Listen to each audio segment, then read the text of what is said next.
ఈ మధ్య కాలంలో ప్రధాన ప్రతిపక్ష పార్టీ ఉన్నటువంటి టీఆర్ఎస్ పార్టీ నాయకత్వం అంతా కూడా కన్నెపల్లి పంప్ హౌస్ దగ్గరికి రివర్స్ పంపింగ్ చేయాలి, గేట్లు ఓపెన్ చేయాలి, నీళ్ళు వదలాలి అని చెప్పేసి హంగామా చేసి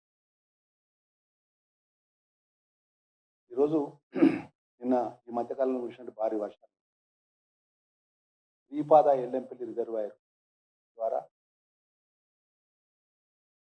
మేడారం రిజర్వాయరు, మిడ్మానేరు మధ్యలో Gayatri pump house, Nandi pump house, Gayatri pump house, Mid Manair, Mallanna Sagar Hyderabad. కేవలం వరద ద్వారా ఏదైతే గోదావరికి ఉన్నట్టు భారీ వర్షాల ద్వారా శ్రీపాద ఎల్లంపల్లి ప్రాజెక్టు నుంచి నీటిని విడుదల చేయడం జరిగింది. మీరు మాట్లాడే ఏదైతే ఈ శ్రీపాద ఎల్లంపల్లి యొక్క ప్రాజెక్టు 2016 ఆగస్టు 4న అప్పుడున్నట్టు కాంగ్రెస్ పార్టీ ప్రభుత్వంలో దివంగత నేత డాక్టర్ వైఎస్ రాజశేఖర్ గారు ప్రారంభించిన ప్రాజెక్టు. కడం ప్రాజెక్టు ద్వారా వరద కాలువ నుంచి శ్రీపాద ఎల్లంపల్లి ప్రాజెక్టు, శ్రీపాద ఎల్లంపల్లి నుంచి మేడారం రిజర్వాయర్ నుంచి ఉప్పదండి నియోజకవర్గంలో ఉన్నటువంటి గాయత్రి పంప్ హౌస్ నుంచి మిడ్మానేర్ నుంచి రంగనాయక సాగర్, మల్లన్న సాగర్, హైదరాబాద్ దాకా నీళ్లు రావడానికి అప్పుడున్న ప్రభుత్వం గ్రావిటీ ద్వారా వరద ద్వారా నీళ్ళని ఎత్తిపేసే విధంగా డిజైన్ చేసి ప్రభుత్వంపై బాధపడకుండా పెద్ద ఎత్తున ప్రాజెక్ట్ నిర్మాణం. మరి ఈరోజు బీఆర్ఎస్ మాజీ ముఖ్యమంత్రి కేసీఆర్, బీఆర్ఎస్ పార్టీ ప్రభుత్వము మేడిగడ్డ పేరు మీద లిఫ్ట్ అంటే రివర్స్ పంపింగ్ ద్వారా లిఫ్ట్ చేయాలంటే పంపింగ్ ద్వారా లిఫ్ట్ చేయాలి. ఏం చేయాలంటే కరెంటు, విపరీతమైన కరెంటు భారంతో లిఫ్ట్ ఏర్పాటు చేసి, రివర్స్ పంపింగ్ ద్వారా లిఫ్ట్ ఏర్పాటు చేసి, ఆ లిఫ్ట్ను వాటర్ను స్టోరేజ్ చేసి లిఫ్ట్ ద్వారా పంపింగ్ చేయాలి. కన్నెపల్లి సుందిల అన్నారం సుందిల. దానికి ఛాతి గుద్దుకొని మా అంత గొప్పగా మేము ప్రాజెక్టు ఇవ్వలు చేయలే, మా ప్రాజెక్టు వల్ల నీళ్ళు వచ్చినాయి, మా ప్రాజెక్టు వల్ల సక్సెస్ అవ్వలేదు అంటే మరి ఈరోజు కేటీఆర్ ఏం జవాబు చెప్తారో చెప్పమనండి. శ్రీపాద ఎల్లంపల్లి ప్రాజెక్టు ద్వారా భారీ వర్షాలతో వరద వచ్చి దేవుడు చల్లగా చూసి కరుణించి ఈరోజు ఈ రాష్ట్రంలో గౌరవ ముఖ్యమంత్రి గారి నేతృత్వంలో ఈ రాష్ట్ర రైతాంగం అంతా చల్లగా ఉండే, అన్ని వర్గాల ప్రజలకు చల్లగా ఉండాలని చెప్పి వర్షాలు కురిస్తే ప్రధాన ప్రతిపక్ష నాయకులు కొంతమంది ఏమంటారంటే అత్యంత బాధాకరమైన విషయం ఏంటంటే కరువును కోరుకుంటున్నారు. ఈ రాష్ట్రంలో కరువు రావాలి, కాంగ్రెస్ ఖతం కావాలి. ఇంత దురాలోచనతోని ప్రకటనలు చేయడం, నోటికి ఎంత వస్తే అంత ఆ విధంగా మాకు ఒక నెల రోజులు అవకాశం ఇచ్చి చూడండి అని చెప్పి మాజీ మంత్రి హరీష్ రావు మాట్లాడతాడు. ఆయన మంత్రిగా ఆయన కంటే ఇంజనీర్గా పెద్ద మాటలు చెప్పారు. ఏదేమైనా కూడా మేము రాష్ట్ర ముఖ్యమంత్రి రేవంత్ రెడ్డి గారి నేతృత్వంలో కూడా ఈరోజు ఇరిగేషన్ శాఖ మంత్రి ఉత్తమ్ కుమార్ రెడ్డి మొదటి నుంచి చెప్తున్నాం. ఈరోజు ఈ యొక్క ఉత్తర తెలంగాణకు సంబంధించినటువంటి 2023 డిసెంబర్ తర్వాత పెద్ద ఎత్తున ప్యాడీ పంట కూడా వచ్చింది. రైతులు పెద్ద ఎత్తున వరిధాన్యాన్ని పండించారు. తెలంగాణ రాష్ట్రంలో అత్యధికంగా ప్యాడీ వచ్చింది ఎక్కడంటే ఉమ్మడి కరీంనగర్ జిల్లా. మరి ఆ రోజు గౌరవ ముఖ్యమంత్రిగా ఉన్నటువంటి కాంగ్రెస్ పార్టీ ప్రభుత్వం నిర్మాణం చేసినటువంటి శ్రీపాద ఎల్లంపల్లి ప్రాజెక్టు ద్వారా, వరద కాలువ ద్వారా ఈరోజు సస్యశామ పెద్ద ఎత్తున నీళ్లు సమృద్ధిగా వచ్చి రైతులతో సంతోషంగా నాట్లు వేసుకొని రైతులు సంతోషంగా ఈరోజు పండుగ వాతావరణం గ్రామాలలో ఉంటే ఇలా ప్రధాన ప్రతిపక్ష పార్టీ బాధపడుతుంది. ఎందుకు వర్షాలు వచ్చినాయి, ఎందుకు వర్షాలు కురిసినాయి, ఎందుకు సమృద్ధిగా రైతులు సంతోషంగా ఉన్నారు, ఎందరూ ప్రజలు సంతోషంగా ఉన్నారని చెప్పాలి. ఈరోజు ఈ దేశంలో ఉన్నటువంటి జాతీయ కాంగ్రెస్ పార్టీ పండిత్ జవహర్లాల్ నెహ్రూ గారు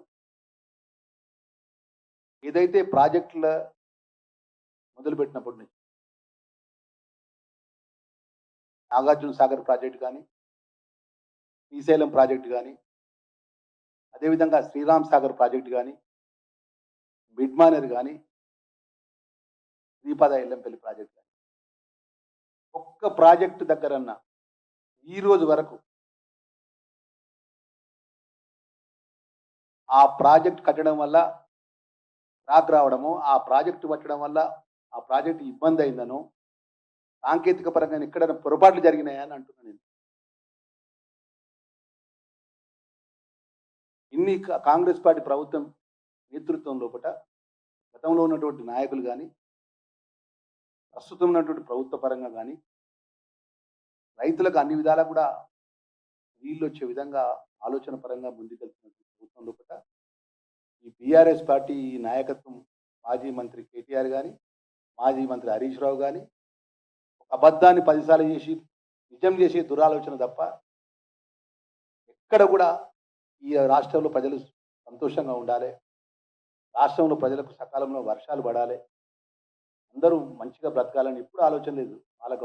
వాళ్ళకి యాశ దాశ అంత ఎప్పుడు అంటే ఎప్పుడు ఈ ప్రభుత్వం కూలిపోతుందా, ఎప్పుడు మేము కుర్చీలో పోయి కూర్చుంటామా, ఎప్పుడు ఈ అబద్ధాలు చెప్పుకుంటామా అని చెప్పు తప్ప, పూటకు అబద్ధం ఆడు తప్ప వాస్తవాలు మాట్లాడడం ధైర్యమే లేదు. దీని గురించి ఇప్పుడు చెప్పమనండి. శ్రీపాద ఎల్లంపల్లి ప్రాజెక్టు ద్వారా ఇవాళ సుమారు ఈ ప్రాజెక్టు సంబంధించిన మొత్తం గేట్లు కూడా నిన్న ఓపెన్ చేయడం జరిగింది, ఇందుకు వెళ్ళడం జరిగింది. లేకపోతే రమ్మనండి కేటీఆర్ను హరీష్ రావు తీసుకుపోయి చూపెడతారు శ్రీపాద ఎల్లంపల్లి ప్రాజెక్టు దగ్గరికి రమ్మనండి రేపు పొద్దున్న లేచి.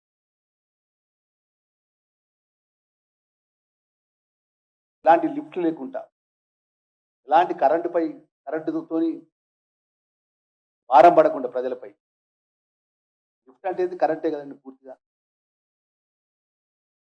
మీరేం చేసినారు ఇక్కడ ఆ రోజు తుమ్మిడట్టి దగ్గర గిట్ట మీరు ప్రాజెక్టు మొదలుపెట్టినట్టయితే తుమ్మిడట్టి ద్వారా జైపూర్ నుంచి ఇదే శ్రీపాద ఎల్లంపల్లికి వచ్చినట్టయితే మేడిగడ్డ అవసరమే లేదండి. నేను చెప్తున్నాను, నేను ఆ జిల్లా వాసిగా, ఆ జిల్లాలో పుట్టిన బిడ్డగా, ఆ జిల్లాలో ఒక రైతు కుటుంబంకి ప్రాంతంకి వచ్చిన వ్యక్తిగా నేను చెప్తున్నా.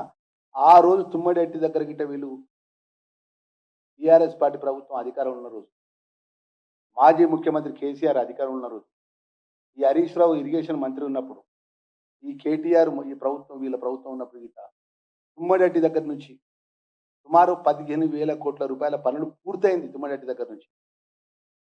ఆ తుమ్మడెట్టి దగ్గర పూర్తయినటువంటి ఆ గ్రావిటీ ద్వారా జైపూర్ చెరువు ఉంటుందండి, చెన్నూరు కాన్స్టిట్యూన్సీ. జైపూర్ చెరువు ద్వారా నుంచి డైరెక్ట్ శ్రీపాద ఎల్లంపల్లి గిట్ట నీళ్లు వదిలినట్టయితే ఓన్లీ జైపూర్ ఒక్క దగ్గరనే నీకు లిఫ్ట్ అవసరం. డైరెక్ట్ శ్రీపాద ఎల్లంపల్లి పడితే శ్రీపాద ఎల్లంపల్లి నుంచి మేడారం రిజర్వాయర్ ఎక్కడ ఉన్నది? ధర్మపురి నియోజకవర్గం, నా నియోజకవర్గంలో. మేడారం రిజర్వాయర్ నుంచి చుప్పదడి Gayatri pump house, Gayatri pump house నుంచి మిడ్మానేర్ నుంచి దొరగారి ప్రాంతం, హరీష్ రావు గారి ప్రాంతాన్ని నీళ్ళు, హరీష్ రావు ప్రాంతానికి వెళ్ళి మళ్ళీ ఇంకో దొరగారి కేసీఆర్ ప్రాంతాన్ని నీళ్ళు, అక్కడి నుంచి హైదరాబాద్. ఆ విధంగా దేశంలో రాష్ట్రంలో ఉన్నటువంటి ఇంజనీరింగ్ నిపుణులు నివేదిక ఇచ్చినా కూడా వారి కకృత కమిషన్ల కోసం లిఫ్ట్లు ఏర్పాటు చేసుకొని మేడిగడ్డకు పోతే 3 ఇంకా 2 లేదు అన్నారం కోట్లు లిఫ్ట్ కట్టచ్చు, ఇందులో లిఫ్ట్ కట్టచ్చు. లిఫ్ట్ పెడితే ఏమైతే 1,000 కోట్ల రూపాయల మిషన్లు తీసుకురావాలి. ఆ మిషన్ల ద్వారా కమిషన్ కకృతి సంపాదించుకోవాలి, అక్రమ సంపాదన. కూలిపోయిన కూలేశ్వరం వాళ్ళ హయాంలో జరిగింది కదా. ఆ రోజు మీరందరూ సాక్ష్యం, ఇక్కడ మీడియా మిత్రులు, ప్రధాన ప్రతిపక్ష పార్టీని ఎన్నడన్నా కాళేశ్వరం ప్రాజెక్టు దగ్గరికి పొరిచిల్లా. ప్రధాన ప్రతిపక్ష నాయకుడిగా బట్టి విక్రమార్క ఉన్నాడు. బట్టి విక్రమార్కతో మేమందరం ప్రధాన ప్రతిపక్ష నాయకుడిగా మేమందరం చలో కాళేశ్వరం ప్రాజెక్ట్ అంటే మమ్మల్ని అందరూ భూపాలపల్లి ఇక్కడ ఆపేషన్ పోలీస్ పర్మనెంట్ పికెటింగ్ పెట్టిందండి కాళేశ్వరం ప్రాజెక్ట్ ఇక్కడ ఇవ్వాలి చూడకుండా. మొన్న ప్రధాన ప్రతిపక్ష పార్టీగా మీరు పోయిండు. మీ టీఆర్ఎస్ పార్టీ నాయకుడు కేటీఆర్ పోయిండు. ప్రభుత్వం అనుమతి ఇచ్చింది. మీ పార్టీ నాయకత్వం పోతే ముఖ్య నాయకులందరూ. మరి ఏ రోజైనా మీరు అనుమతి ఇచ్చిండ్రా? ప్రధాన ప్రతిపక్ష నాయకుడిగా ఉన్నటువంటి అప్పుడున్నటువంటి కాంగ్రెస్ పార్టీ ప్రభుత్వంలో ఉన్నటువంటి మీ ప్రభుత్వంలో కాంగ్రెస్ పార్టీ మీరు అవకాశం ఇచ్చిందా ప్రధాన ప్రతిపక్ష? కాళేశ్వరం ప్రాజెక్టు నిర్మాణం కాడికి పోతుంటే ప్రధాన ప్రతిపక్ష పార్టీ కాంగ్రెస్ పార్టీ నాయకత్వాన్ని, కాంగ్రెస్ పార్టీని అనుమతి ఇవ్వకపోగా కోట్లాది రూపాయలకు కక్కుర్తి పడి కాళేశ్వరం ప్రాజెక్టు పడితే కాళేశ్వరం ప్రాజెక్టు కూలిపోయి మీ హయాంలో కూలిపోయి మీ ప్రభుత్వంలో ఉన్నప్పుడు కూలిపోతే మీరు కారకులైతే మీ ప్రభుత్వం కారకులైతే దాని మీద నివేదిక తెప్పించి నివేదిక ద్వారా రాష్ట్రంలో ఉన్నటువంటి క్యాబినెట్లో మన క్యాబినెట్ పరంగా పెట్టి అదేవిధంగా అసెంబ్లీలో పెట్టి అసెంబ్లీలో చర్చ పెట్టినాం దాని మీద. కాళేశ్వరం ప్రాజెక్టు కూలిపోయిన దాని మీద ఉన్నటువంటి నివేదిక రిటైర్డ్ జడ్జి గారు ఇచ్చినటువంటి నివేదిక ద్వారా అసెంబ్లీలో చర్చ పెడితే మీ టీఆర్ఎస్ పార్టీ నాయకత్వం అంతా కూడా ఎందుకు జవాబు చెప్పాలి? చర్చలు ఎందుకు పాల్గొనాలి? తెలంగాణ ప్రజలకు తెలియజేయాలి కదా. మీరే ఇంజనీర్లు, మీరే డిజైన్ చేస్తారు, మీరే అన్ని కళలు కూడా మీ దగ్గరనే ఉన్నాయి టీఆర్ఎస్ పార్టీ నాయకత్వాన్ని. ఈరోజు దీనికి ఏమి జవాబు చెప్తారో చెప్పమని. మొన్నటి వరకు ఏం మాట్లాడారు టీఆర్ఎస్ పార్టీ వాళ్ళు?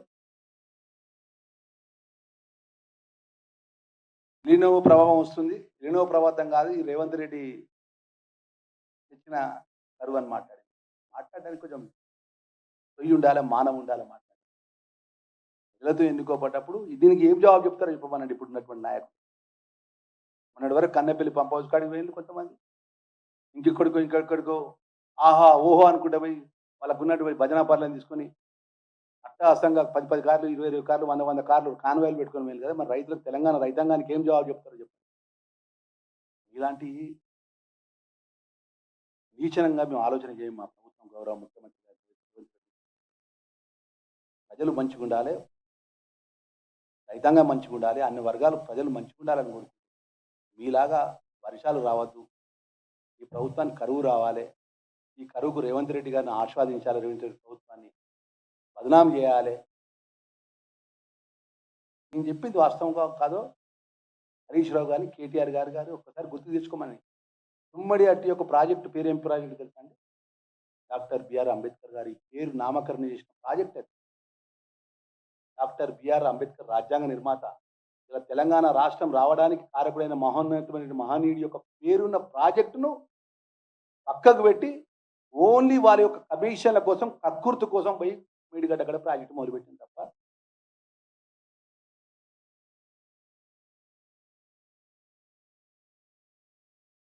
ఆల్రెడీ కొన్ని వేల కోట్ల రూపాయల పనులు కాలువలు కూడా తవ్వింది అక్కడ నుంచి తుమ్మిడట్టు నుంచి సిరిపూర్ దాకా, సిరిపూర్ నుంచి ఆసిఫాబాద్ దాకా. ఆ కాంట్రాక్టర్లు కూడా పాపం ఎత్తినోరు కొట్టుకున్నారు పోయి. లేదు ఈ ప్రపంచంలో గొప్ప మహనీయుడు మాజీ ముఖ్యమంత్రి కేసీఆర్, ఆ మహనీయుడికు ఇరిగేషన్ మంత్రిగా అప్పుడు మరి హరీష్ రావు గారు మా ప్రభుత్వం గొప్పగా మేడిగడ్డ నుంచి రివర్స్ పంపింగ్ చేసి కోట్లాది రూపాయల పంపులు ఏర్పాటు చేసి కరెంటు ఉత్పత్తి చేసి ఆ కరెంటు ద్వారా లక్షలాది రూపాయల కోట్లాది రూపాయల బిల్ల భారం ప్రభుత్వం మీద ప్రజల మీద చేస్తాం అని చెప్పి మీరు ఏర్పాటు చేశారు. Sriram Sagar project, Kadam project, Yellampalli project, Nagarjuna Sagar project, Srisailam project చెప్పమనండి. ఇంకా సస్యశ్యామలగా ప్రజలు ఉన్నారు, రైతాంగం ఆయకట్టు.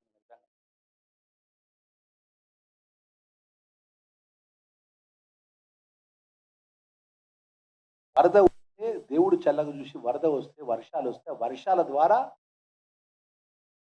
గేట్లు వదిలిపెడితే గేట్ల ద్వారా మొత్తం ఆయకట్టుకు వచ్చి ఆయకట్టు రైతాంగం సంతోషంగా ఈరోజు నాట్లు వేసుకొని అంతా కూడా పంట పొలాలు అక్కడ రైతాంగం ఇంతకంటే సంతోషం ఏం కావాలి తెలంగాణ ప్రజలకి? మనకు అది కాదు, మనకు కరువు రావాలి, ముఖ్యమంత్రి గారిని ప్రభుత్వాన్ని బదనాం చేయాలి, మేము చేసినాం ఆహో చేసినాం ఓహో చేసినాం అంటూ నువ్వు మాట్లాడడానికి ఎక్కడ మీకు మొక్కున్నాను? ఉమ్మడి కరీంనగర్ జిల్లాకు సంబంధించినటువంటి ఏదైతే ప్రాజెక్ట్ మాకు ఒక్క నీళ్ళ చుక్క రాదండి. ఆ జిల్లా వాసిగా చెప్పి నేను జిల్లా చైర్పర్సన్గా నేను పనిచేస్తాను. ఒక్క నీళ్ళ చుక్క రాదు. ఆ ఆ నీళ్ళ చుక్క రాక రివర్స్ పంప్ పేరు మీద నువ్వు ఏదైతే నువ్వు మొదలుపెట్టినటువంటి కూలిపోయింది. నిన్నదాకా మొన్నదాకా ఏమన్నారు? నెల రోజులు మాకు అవకాశం ఇయ్యండి. మేము కన్నెపల్లి గేట్ ఓపెన్ చేస్తామన్నారు. నేను కన్నెపల్లితోని సంబంధం లేదు. ఈ కాళేశ్వరంతోని సంబంధం లేదు. శ్రీపాద ఎల్లంపల్లి ప్రాజెక్ట్ ద్వారా కాంగ్రెస్ పార్టీ ప్రభుత్వంలో నియమించినటువంటి నీళ్ల ద్వారా సస్యశ్యామలంగా బ్రహ్మాండంగా ఇయ్యాల నీళ్లు ప్రతి పంట పొలానికి అందే విధంగా నీళ్లొస్తాయి. దానికేం జవాబు చెప్తావు చెప్పు.